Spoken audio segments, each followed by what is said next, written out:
Today I want to talk a little bit about making custom chessboards. Now, custom chessboards are a lot of fun to do as long as you have the specs from your customer all laid out and you know exactly what they want and you're both in agreement on a lot of things.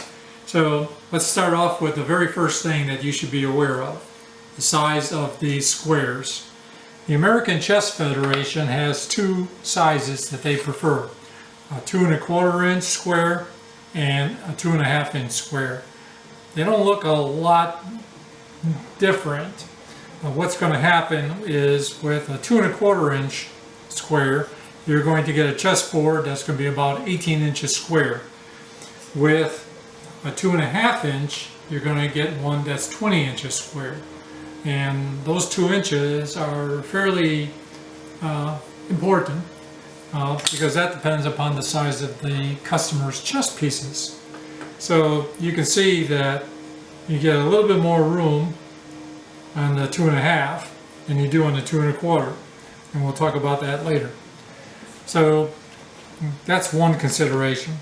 Now I'm going to show you building 2 1/4 inch, I think, is the one I'm going to be building today.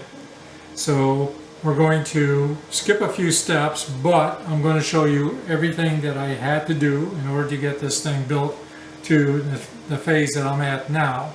And then we're going to go and take it to actually laying out a physical chessboard. So let's get started now with what to do.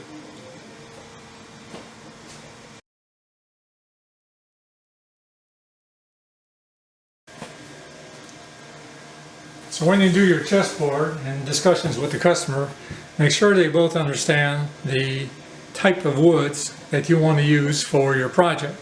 And that's pretty critical. Now I'm just going to show you a little bit of a sample here. This is Purple Heart and Quilted Maple. And originally this was supposed to be 2.5 inches, but I messed this one up, so this is just a cutting at the edge. So for the most part,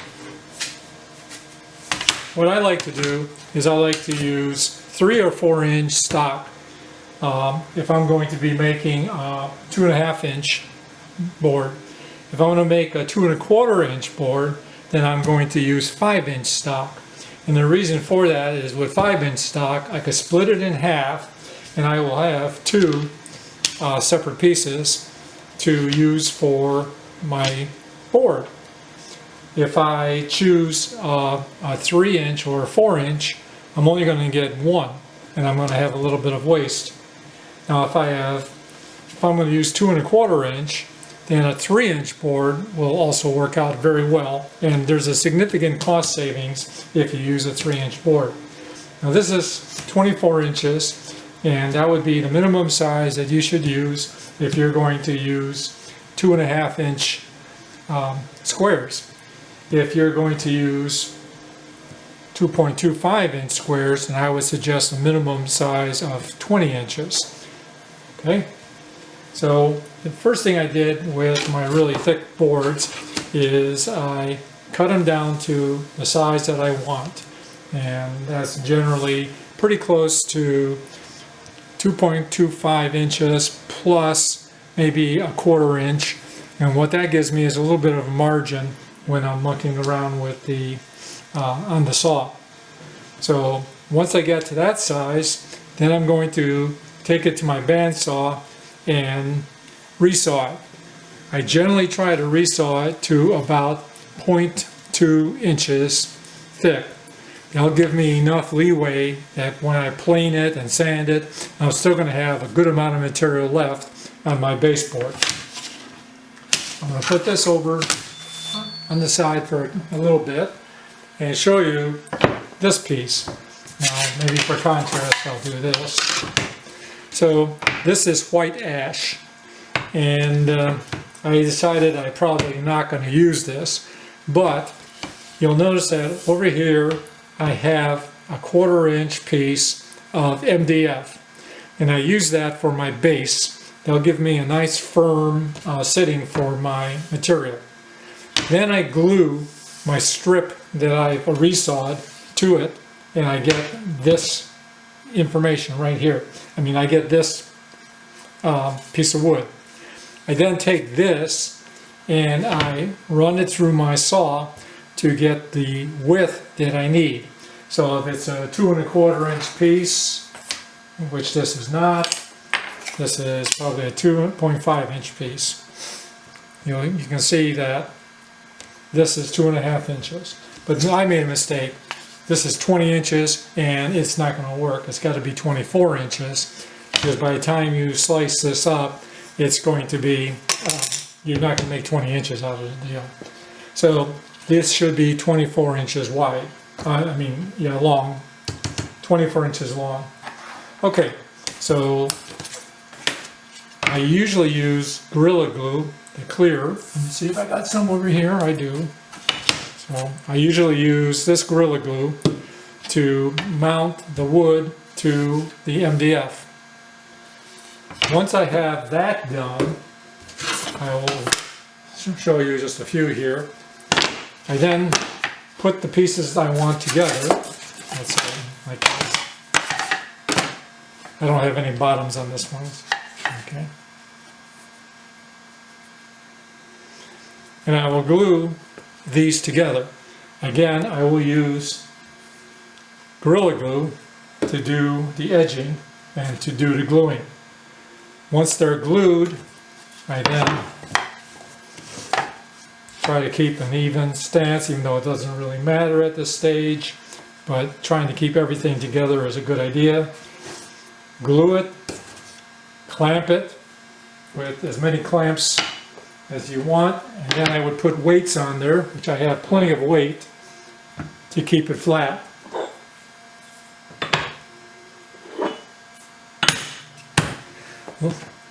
Then I would put side clamps on here to squeeze it together. But you really don't need a lot of squeezing, because if you've done your job with the sawing and everything, the edges are pretty good, so you'll need a minimal amount of squeeze to get these things in contact with each other. On my base, what I do is I put a piece of wax paper on the bottom first before I put these on, and then I put a piece of wax paper here before I put my clamps on. And what that does is it keeps the glue from attaching to my workbench, and it also keeps the glue from attaching to my side pieces. Okay, so now that we have that, then the next stage is to go through the planer. So I would take this all off, take this piece over to my planer, and plane it down so that it's all even. I would usually start on the bottom first and just plane a little bit on the bottom just to make that even, and then I plane on top. Now I only have a 13-inch planer. If you are lucky enough to have a full-size planer, hey, go for it. But with a 13-inch planer, there's only so much I can do. Okay, now once I have 2 of these done, and the next thing is I'll put both of them together and with one glue put them together. So I think I got one over here that I'm about ready to play with, so let me see. Yep,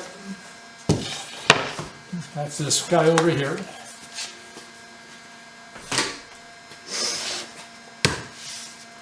Now this one's the 2 1/4 inch, and you can see that the pieces fit pretty good.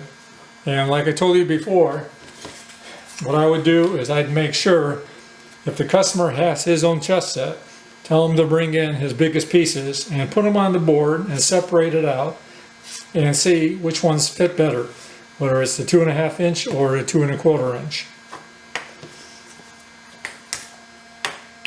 Since I'm building my chess pieces for this board, this is going to be a 2 1/4 inch board.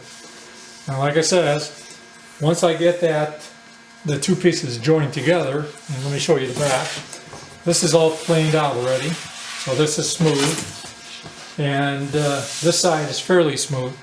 It'll only require a little bit of sanding to take care of anything that's on this side. This is quilted maple purple heart, quilted maple purple heart, quilted maple purple heart, quilted maple purple heart. Okay, now to turn this into a chessboard is fairly simple. What we're going to do is we're going to go on to the saw, and since I have a reference edge that I marked, I know this one is the reference edge. We're going to slice this way across, and we'll make the 8 crossings, and that will give us the chess pieces, the chessboard. Then all we have to do is flip them back and forth. Okay, so we'll go ahead and do that on the saw and see what happens.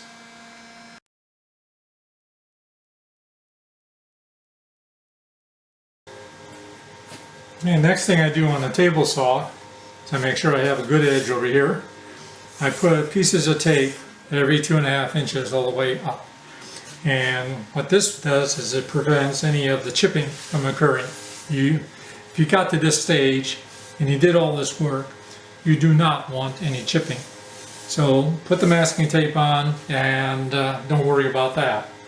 Next thing I do is I make sure that I got plenty of clearance here for my guide, and I'm going to push each one onto here and out. So let's start the process. I'll speed everything up later on, but I'm going to turn on the dust collector, so there's going to be a little bit of noise.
Okay, I took all my tape off, and we're about ready to make the chessboard.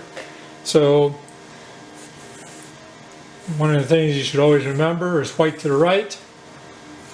So if you now just invert these like that,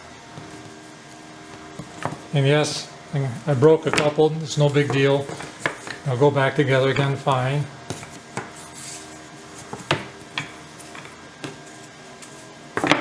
And voila, we got ourselves a very, very pretty chessboard. And let's see if we can do some alignments real quickly here.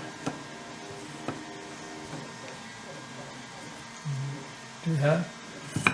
Look at that. Is that a nice chessboard, or is that a nice chessboard? Okay, so now we got a couple of other things. We're going to be working, we're going to put this on probably 1/2 inch to 3/4 inch MDF. And that will provide all the support for any serious gaming. And you can see that it's going to be a beaut. I would probably put this somewhere in the middle though, because I like to see these things stand out. These are not defects, these are part of the wood, and that's what makes quilted maple. So things like that, I like to have them in the center so that they're very prominent. The other thing I like to do, and I'm sure you do too, is try to provide a contrasting color. Now the purple heart is going to get darker, this is going to get a little bit darker, but what I like to do is put yellow heart. So I would use yellow heart as a boundary all around here. Now this is obviously too wide. I probably wouldn't go much more than 1/2 inch. And do a 1/2 inch boundary all around, maybe even a 1/4 inch. That's up to the client. This would be yellow heart. Let's see what we got here.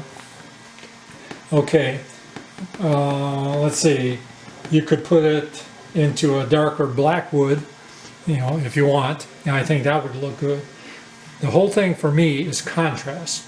So I like the contrast between the dark and the light. So yellow heart would look good, maybe iPay or whatever. And then also depends on what your finishing wood is. This isn't the entire chessboard that you're going to get. You're going to probably have an edge on it, and then this might be a table, or this might be, that's all you got, is just that.